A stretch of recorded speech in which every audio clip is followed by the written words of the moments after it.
We'll start just a few minutes after 8. One of the things I always like to say, we have a blog that actually Logan and Nancy, my office, write also, but I didn't update it this year, but these are some recommendations for dinner and stuff. I don't know, I assume some of you are probably leaving tomorrow, some of you may be leaving today, I don't know, or later, but everything from like nicer restaurants to less expensive places for kids if you got some younger kids with you. So that's on our website under, I think, families, and then you go down to the blog is called Between You and Me, and then this is one on dinner recommendations. And it's got like things to do, dining.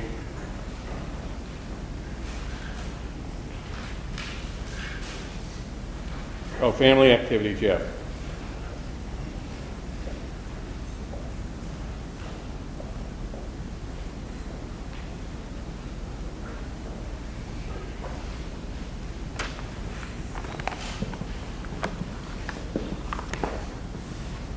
So how did anyone go to convocation last night or that? At the beginning of the night, I go to my 16-year-old is in high school, so we had to go to, you know how they have the night where you go around and meet all the teachers, so we did that. Yeah. How late did it go? 7 till what? What is that? 8? 10, yeah, I was going to say. Because you got a lot of academics speaking. We tend to cram 5 minutes of information into like an hour at a time. So, it often goes long. You know? So, yeah.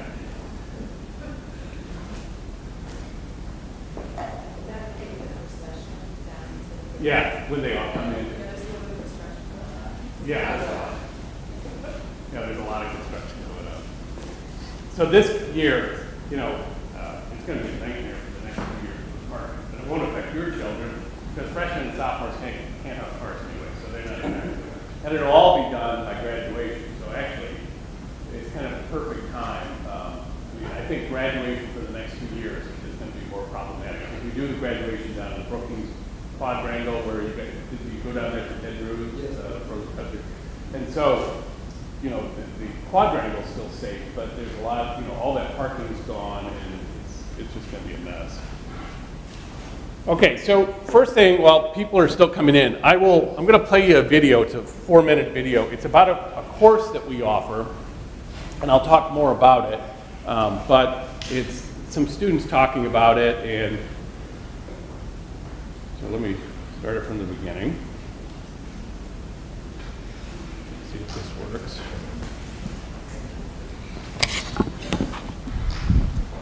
Is that it? Yeah, that's not make sense. Okay, hold on, we'll figure it out. Here, just pause it real quick. Oh, you went to the next one. Here. Oh, sorry. Here, I'll let you do it. Okay.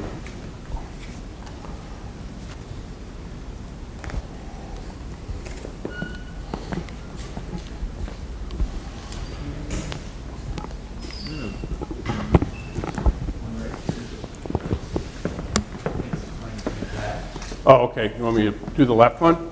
Yeah. Here, I can do that. Oh, you've got it over there. Okay. Left projector. You want to try it now? See if it works? We got pulled out. Yeah, but we don't really. Here's I think before I came into this class, I'd had a few internships, and I had started to solidify in my mind what my path would be. And what this class has taught me. Okay, so the AV, you can give me a very poor on that.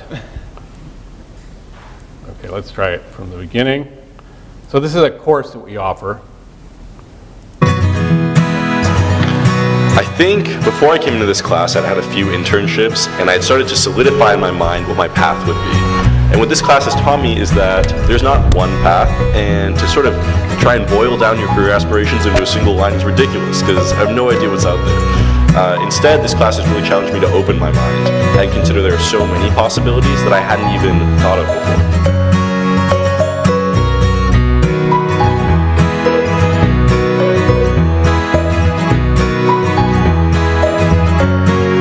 So I'm an art sci major in math, and I never really had any background in business at all, but I kind of started to think that I wanted to go into business, and I found this class, and it was a great basis for a bunch of different topics like accounting, communications, problem solving, career services, etc.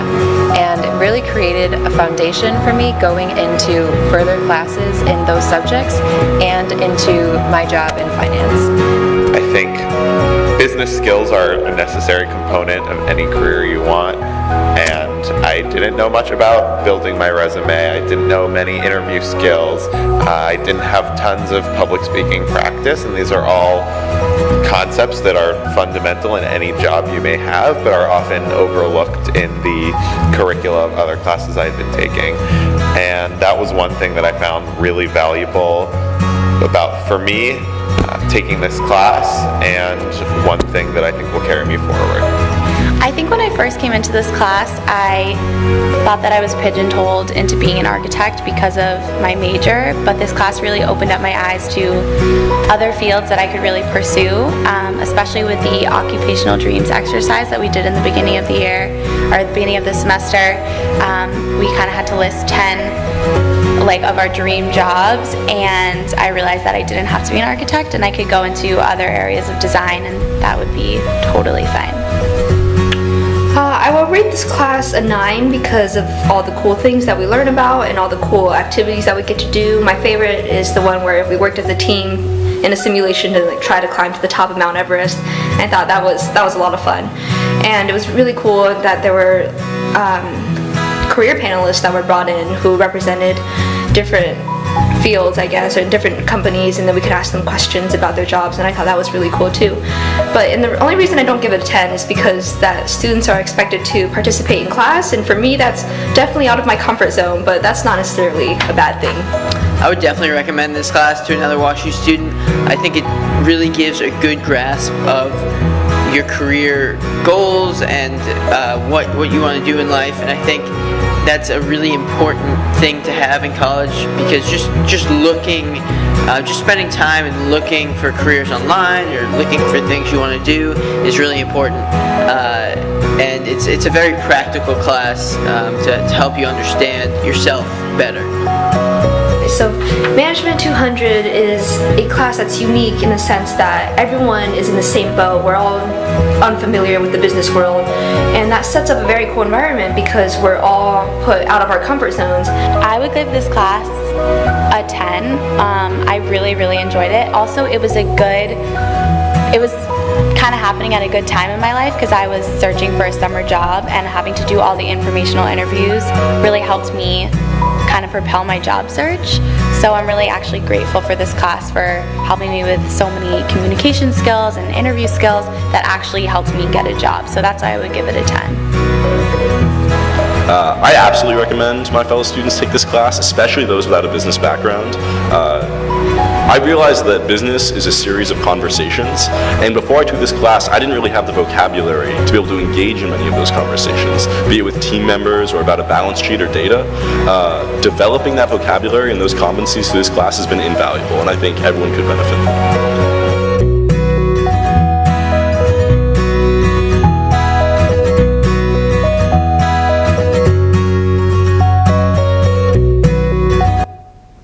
Okay, so I'll talk more about that, but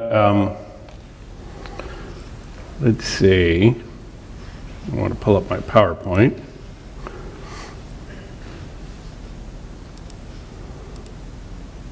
Great. So let me turn off this too.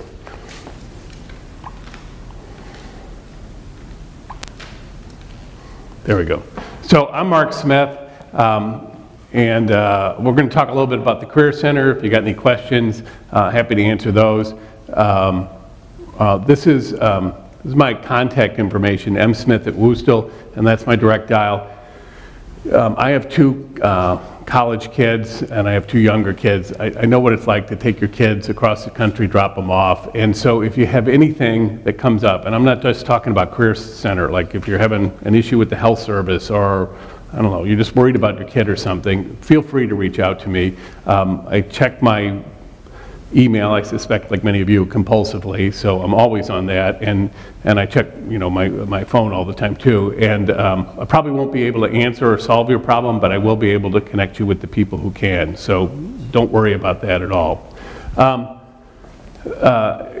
You've got some handouts. You've got our guide to the parents' guide, a family guide to the Career Center, and you've got some other pieces I'm going to talk about. My bio, there's two things that I think are important. One is what I already said. I've got college-age kids, so I know what this is like. The second thing is I'm a first-generation college student. My dad didn't graduate from high school. He was a blue-collar guy, and I, like your kids, went to kind of a snooty school, and I say that because I know some of you are probably like my wife and I, helicopter parents. You're all in your kid's life much more than we probably should be. But some of you are like my parents. They didn't really know what to do. And I just want to reassure the second group that, I'm here to help those kids particularly because I know what it's like to go. And I remember going to college and people are talking about Goldman Sachs. And I'm, Goldman Sachs? Is that one guy or is that two guys? I don't know, why is everyone talking about it? What does that even mean? And so we're here to help those folks. But like I said, I'm also the other kid, the helicopter parents like me, my kids are your kids. So, okay, so I gotta advance things along here. So talk a little bit about our what our missions are. I think college is about a number of things. It's about making your children more interesting, exposing them to new ideas. I think it's about making them better citizens.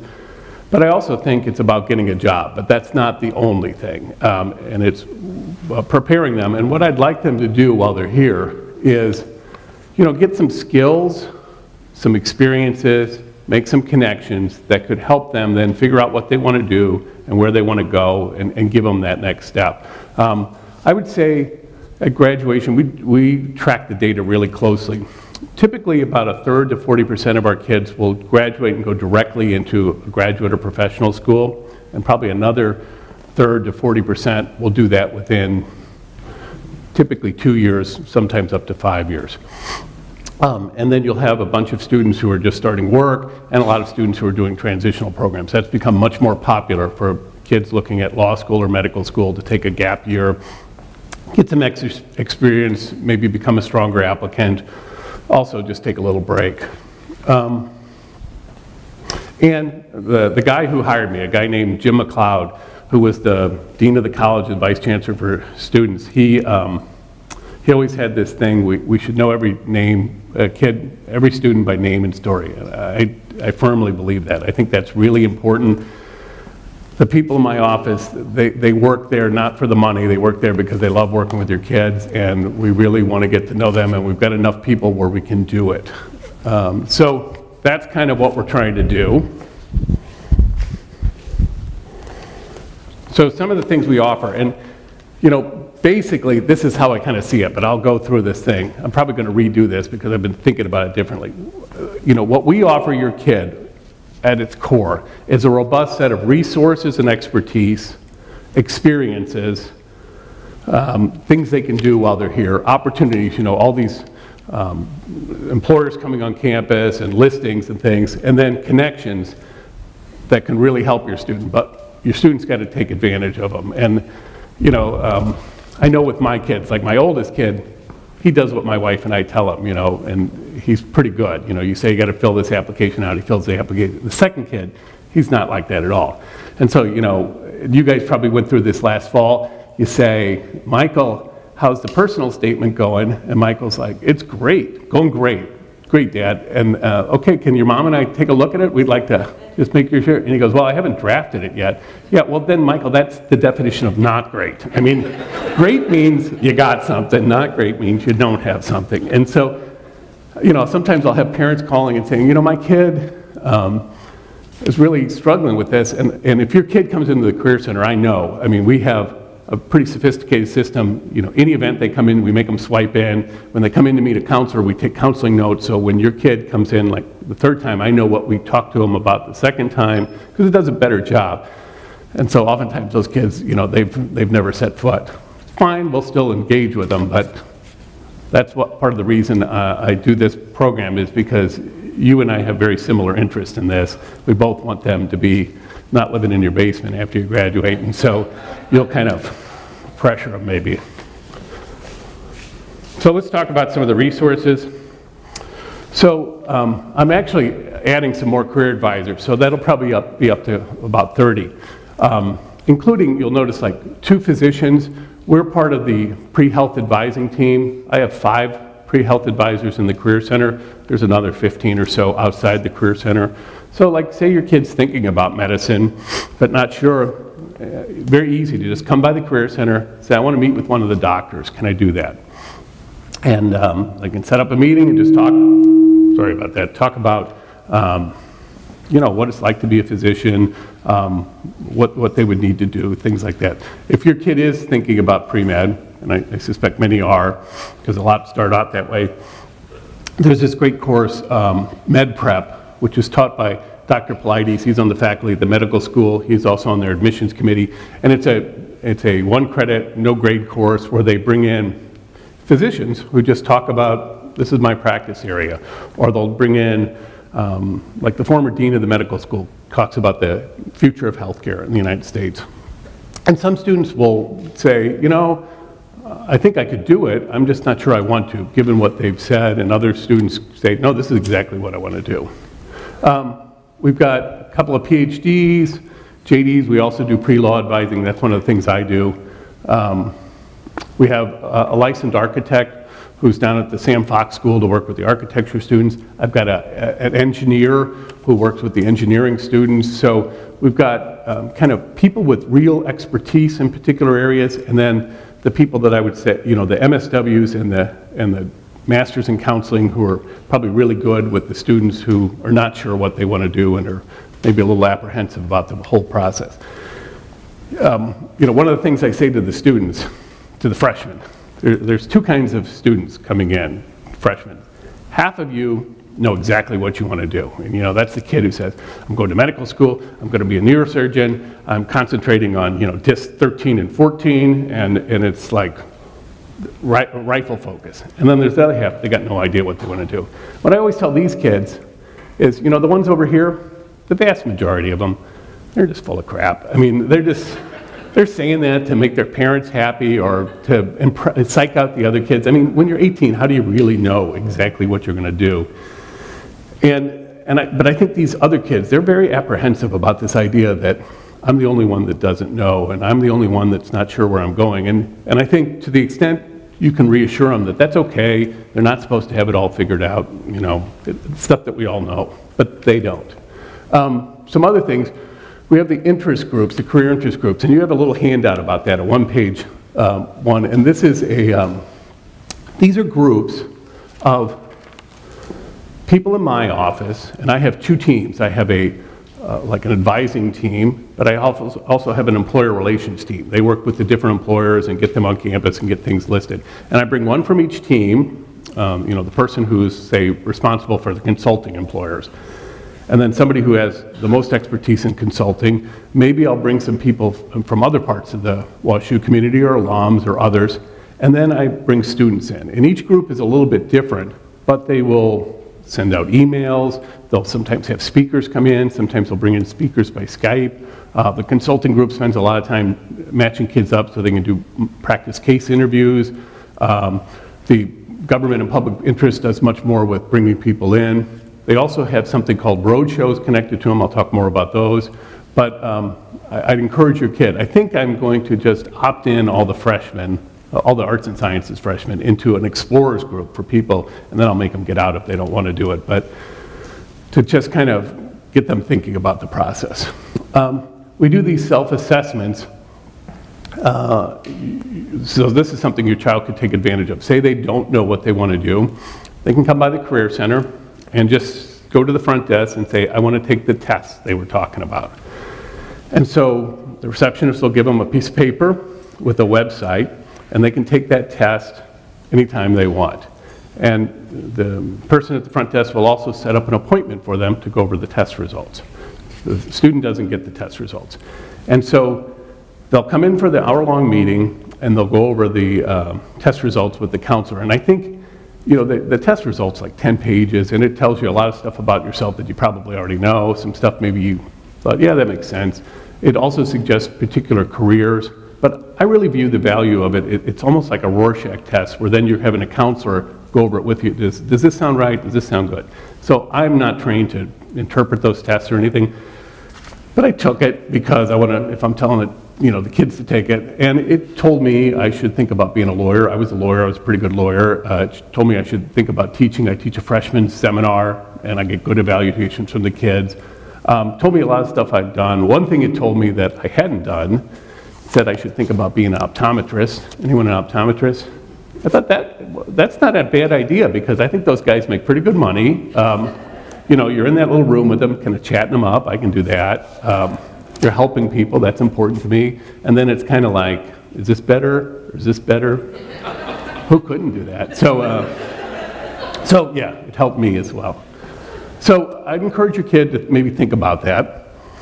We do, you know, resume reviews. We have handouts on how to do that, how to do a LinkedIn program. We do mock interviews, including case interviews for consulting, and then technical interviews for the engineers. So like, you know, the coders, they now do these interviews, which I don't completely understand, where they, you know, they give them a coding problem and they have to do it either in person or talk it through. And we get upper level senior students who've like worked at Google and Facebook and places like that, who've done this kind of stuff, and then who've gone through these kind of interviews to kind of go through it with the students. We also provide, like I said, you know, pre-law, pre-health, and pre-grad. So if your child is thinking about a PhD, you know, ultimately they should be working with faculty members in that discipline. But particularly for freshmen and sophomore, often they're not completely comfortable approaching a faculty. They don't know how to do it. They don't know how to go about asking for research. One thing about the research that I would encourage you to talk to your child about if they're thinking of doing it. This is how a freshman oftentimes will go about asking for research from faculty members. They'll send an email to like 4 faculty members. They're all in the to line, and the subject line will be looking for research, and then it'll say, "Dear professors, I'm a freshman, I'm looking for a research project. Do you have anything I could do?" Like I always tell the kids, that's like me when I was in college going into a bar saying, "I'm looking for a girlfriend, anyone interested?" You know, I can tell you from personal experience, it doesn't work. So, and that email's not going to work. And so what they need to do is, you know, write to the individual faculty members saying, I read that you're doing work in this area. Try and show some connection. I've done work here, or I took a course in it, or I'm really interested in it. I'd love to talk to you about your research and see if there's any way I can help. So sometimes they want to just be very efficient, and that doesn't always work. Okay, let's see what else we got here. We do a lot of student outreach. I mean, because, you know, when you work at the Career Center, we're kind of like the dentist of the university. I mean, we provide a very important service, but nobody really looks forward to going to the dentist, and nobody really looks forward to going to the Career Center. I represent dressing like this, wearing a bunch of 401k, getting up at 6, all the stuff that they don't want to think about, you know? And so, so we do a lot of outreach. When I came to the Career Center, I used to be at the law school, but when I came over to the Career Center, we were doing 1,500 advising appointments a year, which is pretty good for a school of our size. Last year we did 12,000 appointments. I mean, so I need to get them in and get them in multiple times and get them in early, thinking about it and moving forward. So we do a lot of stuff going out about that. I talked about the career interest groups. They can set up our system so they can send themselves personalized emails. So they would say, I want to find out about any consulting jobs, and I'm also interested in any jobs in Boston. And then they can it'll set up automatically to do that. We do some big like signature events. So yesterday we did Career Camp, which is for sophomores, juniors, and seniors returning back. I let them move in early, so that's the incentive, but then they have to go through a day-long program of career stuff, and it's like a modular thing. So you can go to different programs, so like in the afternoon you could pick between consulting or pre-law or engineering or all these different things, and then they're repeated, so you can put a couple together. So we had a few hundred, or no, actually probably about 100 to 200 students do that yesterday. Junior Jumpstart is at the end of junior year for juniors. We'll typically get a few hundred, 400 maybe to come to that. For freshmen, we have two programs. Career Early Action, I do that. That's in October. And it's to kind of, it's basically how to network, how to go about your job and internship search. And I'll do that 4 or 5 times. Right before Thanksgiving, I want them to maybe come home and talk to you about it, talk about what they're going to do, and then I would like them to use their winter break. My experience is many freshmen want to come home for their first summer, and I want to give them the tools to go about finding something for the summer. Now, quite frankly, as a freshman, they're not going to get a formal internship, most likely. But maybe, and if they said, you know, Mom and Dad, I just want to come home, I want to see my friends, I want to work at the camp where I worked at the last 3 summers, I will work as a lifeguard at the pool like I did last summer, I'm okay with that for 1 summer. But maybe they could add in some volunteer work. So maybe they're interested in writing. Maybe they could work on a political campaign, doing press releases, or maybe they could work for their church or their synagogue, helping with the weekly bulletin, just so they can get some experience and some skills that they can talk about later on, and they don't just have to talk about being a lifeguard at the water park. And then Fresh Start we do again in January when they come back, and it's kind of another chance to engage with the freshmen, get them going. This undergraduate course, which was the movie, the little video I was playing beforehand. So I think this is a real unique opportunity that we have at WashU that your students should take advantage of. It's a course for non-business school students. So for the engineers, for the arts and sciences kids, for the Sam Fox kids. And it's half career development, so it's taught by the director of the Career Center, Amy Whitman. She's a counselor, she's been doing this for 20 years, she's very good. And then Jim Burney, he's my director of external relations. Jim ran the Wharton MBA Career Center for 10 years. He's been doing this for a long time. So it's kind of, how do you figure out what you want to do, what's out there, things like that. And then the second part of it is business school faculty teaching things like, what's some of the language of business? What's some of the vocabulary they use? How do you read a profit and loss statement? How do you do some basic accounting things? How do you make decisions with quantitative data? You know, doing a regression analysis.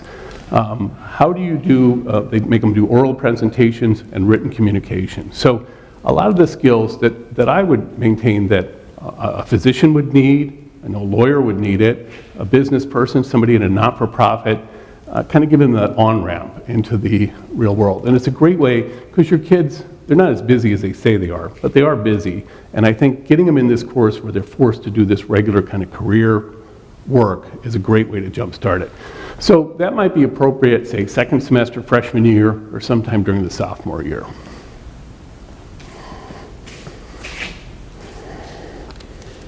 Okay, so we got a bunch of other stuff, on-campus interviews, you know, hundreds of those. We've got a bunch of career fairs. We also do one out with some other schools out in New York. We've got our fall career fairs coming up, what is it, in like 2 weeks? And we've got over 120 employers already.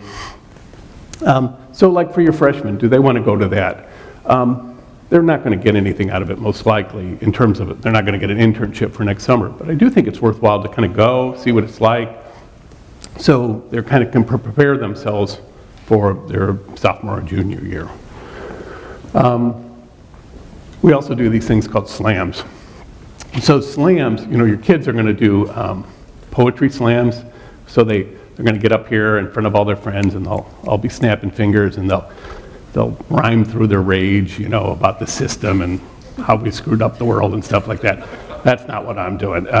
But you know, I'm not above like a bait and switch to try and make it seem cooler than it really is. So what mine is, like we're doing the STEM slam. So I'll bring in a bunch of STEM employers like Google and places like that.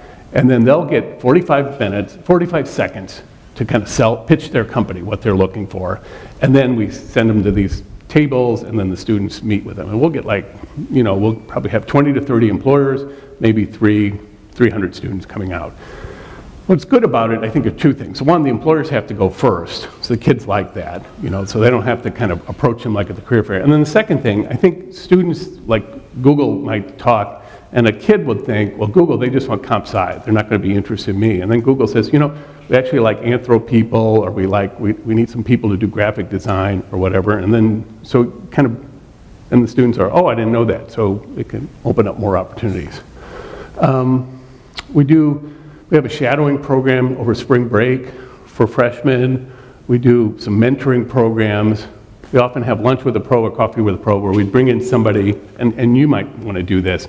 You know, it helps if you get a sexier job, because then the kids, like with a woman from the New York Times, she got more students. Like if I went to my kid's school, nobody would come talk to me. But it's a nice way to kind of just have an informal conversation about an area of work.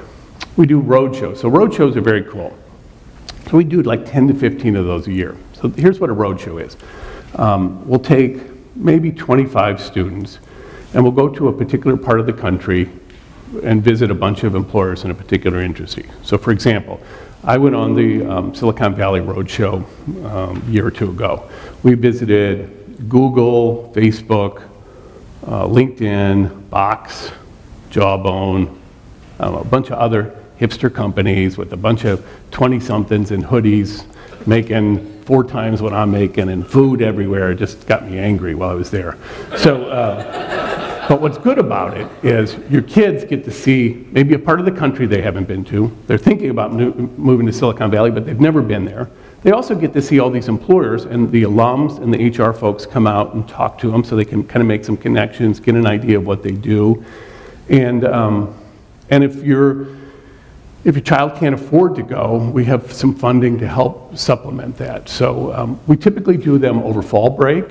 We have a 2-day fall break, it's a Monday and Tuesday, or over winter break, like in January, the first couple of weeks before they come back. I've tried doing them in spring break. Kids are not willing to give up spring break to think about career stuff. And I'd like to expand those, do more of those.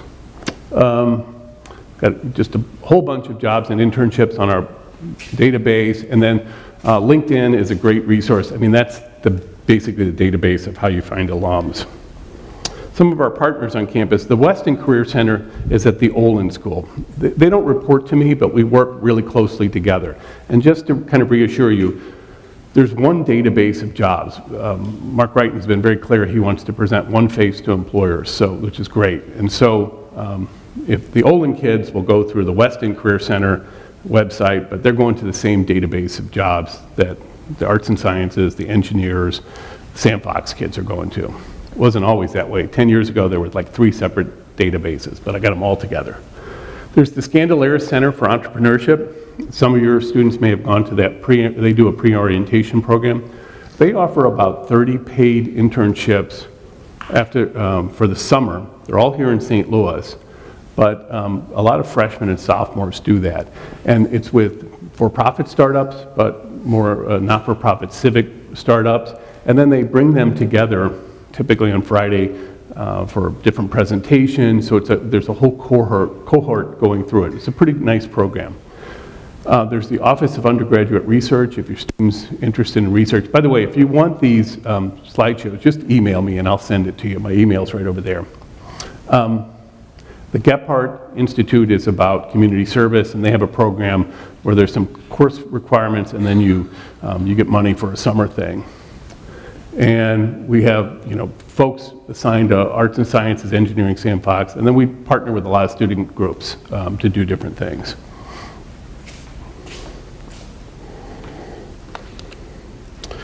The success stories is a thing we have on our website that will, it's former students or current students talking about their internships, and alums talking about their jobs. And so your student can search by a keyword or by major or by geography. And then these are people who will talk to them and they talk about, well, this is what they asked me in the interview, this is what I liked about the internship, this is what I didn't like, stuff like that. So it's a nice little way to get them in. I'm going to show you another thing. Oh, and then LinkedIn is just a great resource, and we can show them how to use that. Let me show you one other thing before I go on to this.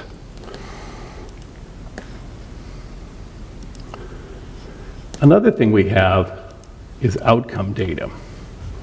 So we've got a lot of very robust data here. So say, and this could be good for you and could be for your kid. So say your kid wants to is an anthropology major. Oh, wait, went to the wrong place. And they're thinking, well, what can I do? And we can get different years and stuff. But this shows you for class of 2016, we're still collecting 17. We had data on 98% of the students, and this is what they were doing, big chunk of employment, other things, some transitional programs. Some of the employers, this is not all the employers they went to, but some. You can get more detail here. Some of the grad programs, some of the internships that they did, some of the job titles, so students could start thinking about that.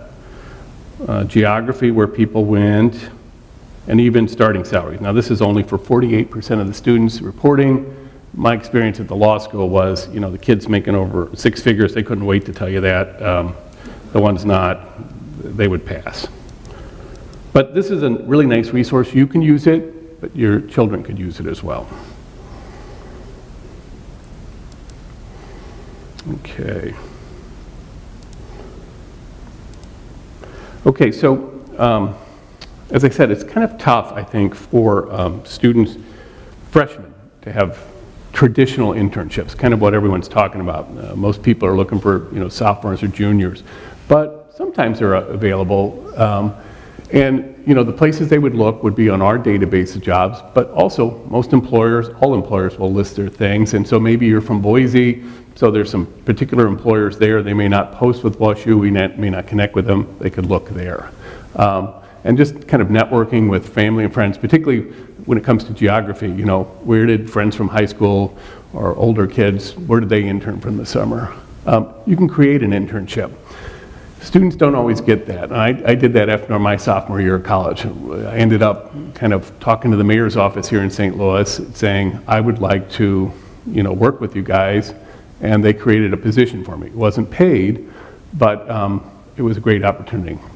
In terms of unpaid positions, we've created a stipend fund at the Career Center, and actually it's been supported by some parents who've been very generous and helpful and want to make sure that all students have the opportunities their students have. And so last summer we gave out $300,000 to students for unpaid internships. So it's nice, you know, if we've got a student from Little Rock, Arkansas, they want to work in DC, it's expensive to live there. It's not going to be as cheap as living at home and getting a job, but we'll give them the opportunity for that experience. I just want them kind of getting out and meeting the people who are doing the things they think they want to do. Some other things they can do, research opportunities. We talked about Office of Undergraduate Research, but there's nothing that says they couldn't do research if you're from New York at Columbia or NYU, to reach out to faculty or doing what they're interested and talk about their interests. Faculty are used to bringing in students, and maybe they get a stipend from us to help support it. You know, and the volunteer opportunities, which we already talked about. The idea that they're working at the water park, but they're volunteering 10 hours a week just to get some skills and some experience and some connections that could help them later on. In summer school and study abroad, I just don't want them sitting around doing nothing, and I suspect you guys want the same thing. So I want them to get started early. You know, maybe not now, maybe they wait the first 2 months. They've got other priorities now. They got to figure out who they're going to go to dinner with. That's critical as a freshman, apparently. And, you know, get used to the coursework, join some clubs, meet friends. That's more important than what I'm doing. But then maybe October, they can start talking to us and just kind of trying to think about it and just start moving forward. We've got a lot of different advisors trying to find somebody that they like, that they could connect with. I want them to have multiple meaningful experiences. I want them to come to our events. I want them, like I said, to develop skills and contacts. And we have a 4-year plan for them as well. So in terms of exploring careers, I think this is one thing parents can help with. You know, the way I view it, I mean, like I said, we got all that testing and stuff, but here's how I see it. It's like a Venn diagram with 3 or maybe 4 circles. And one circle is what you're interested in. What do you really like? What turns you on? What do you lose track of time when you're doing it or thinking about it? Skills, what are you good at? And then what does the world need? You know, we talk a lot about passion and follow your passion, but ultimately you can't completely follow your passion because you gotta fill a need. You gotta find a problem that needs fixing And, you know, what the world needs, you might also read as what people will pay you to do. And then for some kids, values. You know, so for some kids, that's not as big a deal. Other kids, it's like, I'm not going to work unless I'm doing something about this human trafficking problem that's going on. There's just no way I can ignore that, or the environment, or whatever. So, just as an example, you know, in my life, so I, in terms of skills, I was a good lawyer. You may disagree whether the world needs lawyers, but I certainly got paid to be a lawyer, and I just didn't like being a lawyer that much, so I got 2 of the 3. On the other hand, I really like playing poker, like a lot, like to the point my wife thinks I've got a problem. And I see those guys on TV, they're making millions. I'm not that good. I don't have the skill level. I really like watching TV. Don't want to brag, but I'm an excellent TV watcher. Nobody's going to pay me to do that. And so figuring this out, and I think, I mean, you know your kids, you know what they're interested in, you know what they're good at, and you probably have a more sophisticated view of what's out there in the world. Although I think for all of us, it's tough to really know what other people do in their jobs. And so helping them kind of, maybe that's a conversation you have over Thanksgiving or something. And then what I'm wanting them to do while they're here is, like I said, accumulate these experiences. You know, I worked at this place, so they've got something to talk about when they're in an interview. Some skills that are often sought after by employers. You know, you don't need all of them. You can get by with one. There's this notion in career services of it's a T-shaped professional. The idea that you've got some soft skills that are kind of a narrow band, but then you've got one skill that will kind of engage you with the job, or is what you lead with. And then over time, it's probably going to be soft skills. So like for me, I was a lawyer. That was my T-shaped skill. Maybe it's IT skills, or it's sales, or it's writing, or something like that. And then we also want them to develop contacts in the area, you know, and the best way to do that is by out working with people, but we can help with that as well. So the other thing, besides working with your kids, I'm also always selling, you know, the university and your children to employers. So I know you guys, probably most of you work, and so I'll sell you, and so you can sell your employers, and maybe we can create some more opportunities. Here's, I think, our pitch for WashU to employers. One, we're a very selective institution. I'm waiting for the new US News thing to come out, but we're typically usually 8th to 9th most selective university in the country. So most years we're stronger than most Ivy League schools. So I've got my product, your children, is the best product out there. Really good. Smart, hardworking, and with lots of ideas. But maybe WashU hasn't been as mined as some of the East Coast schools where, you know, and so I would say to an employer, you're going to come here and you're going to get more interest from students and get more, you're going to have to pay them the same as the kids out in the East Coast, but you're going to get a better yield. And so for business people, you know, they like the idea of better product, cheaper price. That's kind of what they're all about. This Midwest work ethic, you know, I know your kids are from the East Coast and the West Coast as well, but I do think there's, you know, there's this kind of Midwest earnestness, and I'm not sure all of our students have it, but the employers are buying, so I'm selling, and, you know, and just this idea that our kids come in not saying, you know, I graduated from this school, you should put me in charge, but I've got something to prove, and we try and get the kids to kind of present that way. And employers like that, you know. I had one employer, he was talking about another university. He said, you know, those kids, he goes, they just drive me nuts. He goes, they don't want to work for Bill Gates. They want to be Bill Gates. And you can't, like, be Bill Gates right out of college, unless you're Bill Gates, maybe. The St. Louis location. Here's my pitch with this. I'm from St. Louis. I love St. Louis. But my position is, you know, you guys from the East and West Coast, you didn't come to WashU. Your kid didn't come to WashU because we're in St. Louis. Because to you, St. Louis, Topeka, Peoria, what's the difference? They're all the same, you know.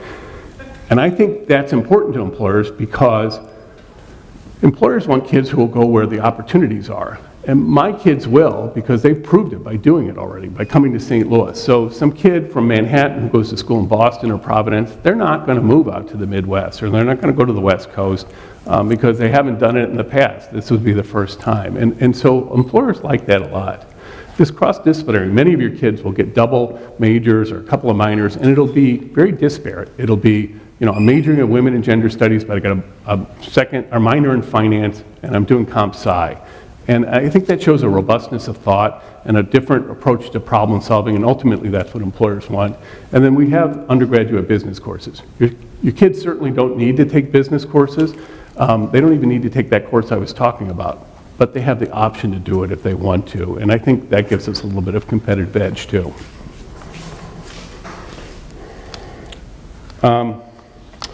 So here's some ways you can help us. If you're doing hiring, we'd love to, have opportunities. The things kids are particularly interested, you can probably guess: entertainment, international opportunities, not-for-profits, consulting, healthcare,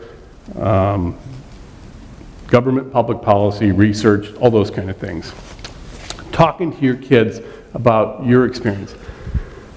I see with my kids, my wife and I are at a point in our life where things are pretty good. Like when I come to work, everyone laughs at my jokes because I'm the boss. I'm always funny. Have you lost weight?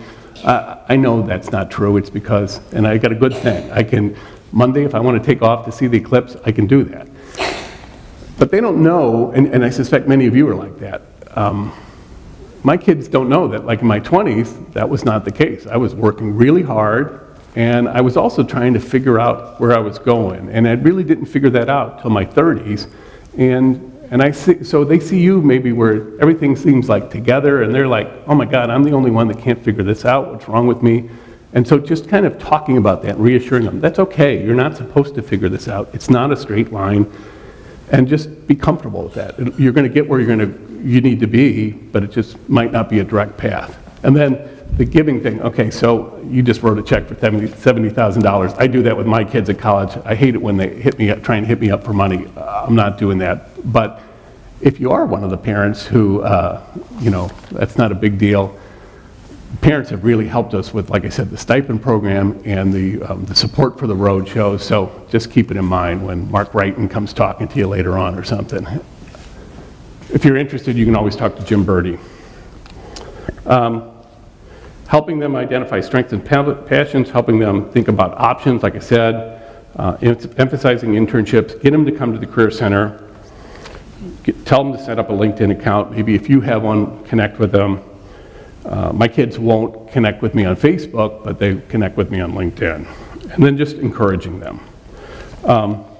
If you want to get email notifications, you can go to our website under families and ask for it, and then we'll send you some stuff. So I got a couple of things I wanted to talk about before we end, and I'm happy to do questions. One, you can help me by helping your kids set expectations.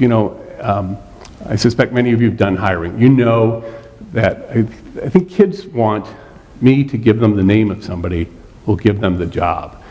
Or can you just hook me up at this place? And I don't have that kind of juice. Very few of us do. And so, plus I get the kids who'll come in and they'll say something like this. I want to make a good living because I'm not naive. I know money's important. I don't want to work like 80 hours a week. That's crazy. I want to have a reasonable schedule where I have some, I can take off to see my kids' baseball games and stuff. I want to save the world. And it's like, kid, if I could find a job like that, where I'm making a lot of money, I get to work whenever I want, and I don't have to work that hard, and so setting kind of expectations about, there's trade-offs, and I think this is how a lot of college kids think about looking for a job or looking for a career, and I know it's how I thought about it when I was in college. My paradigm was applying to college. I liked that paradigm because I understood it, because it had worked out really well for me, because what you need to do is very set out.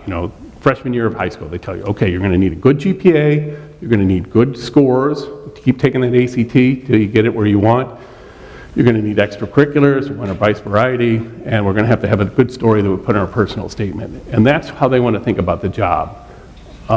But what I would suggest to them that's the wrong paradigm. The correct paradigm is dating. It's more about fit and match, and it's arbitrary and capricious. I mean, you cannot say, when I'm in college, I couldn't say to some woman, well, why are you dating Logan?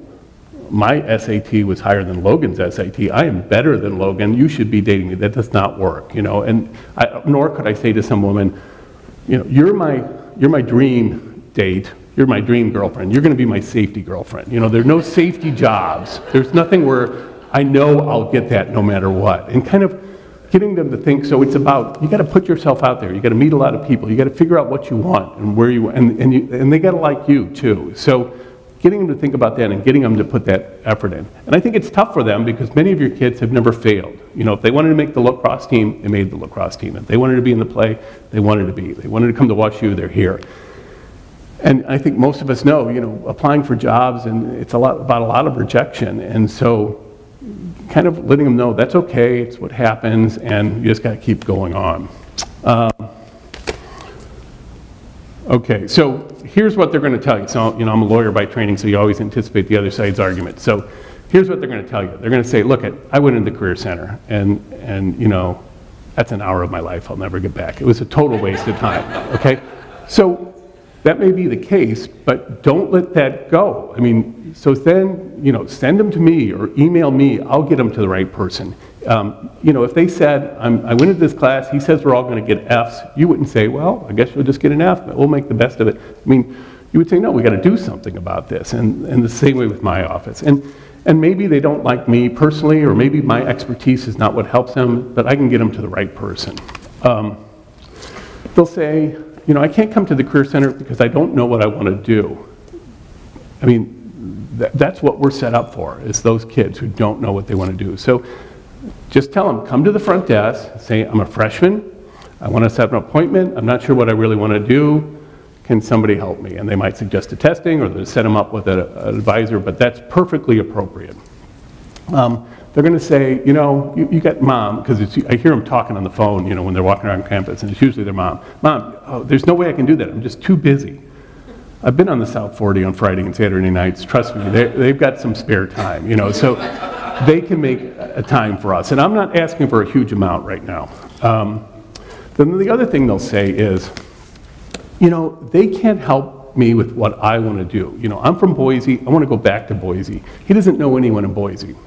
And I don't know that many people in Boise, but I can help him or her connect to people. I can show him the process of how to do the networking. Similarly, they'll say, this is what I'm interested in, and oftentimes you do get those kids who've got a rifle focus on a particular area, they know exactly what they want to do, and I don't really understand what they're talking about, but that's okay. I can still help them connect to the people who do understand what they're talking about. Their tribe of people who are into that thing, and that's what we're for. And then my last piece of advice, one, like I said, I'm a parent, I got 4 kids, and I'm telling you here, you got to talk to your kids. And I know when I'm talking to my kids, I always feel, I get them rolling their eyes, or they're like on the phone, and it's like, well, I'm just killing myself here. They're not listening to me at all. But I can tell you from working at the university, they are listening to you, because I'll talk to them and I'll say, well, what about this? And then they'll say things like, my mom has talked to me about that, or my dad said the same thing. So they're just not giving you they're not going to throw you a bone and let you know they're listening, but they really are. So keep listening. On the flip side, and I don't want to hit this too hard, but I think it's important to listen to your kids as well. And so this is the story I always tell. So I used to be dean of students at the law school. If you wanted to drop out of law school, you had to come see me.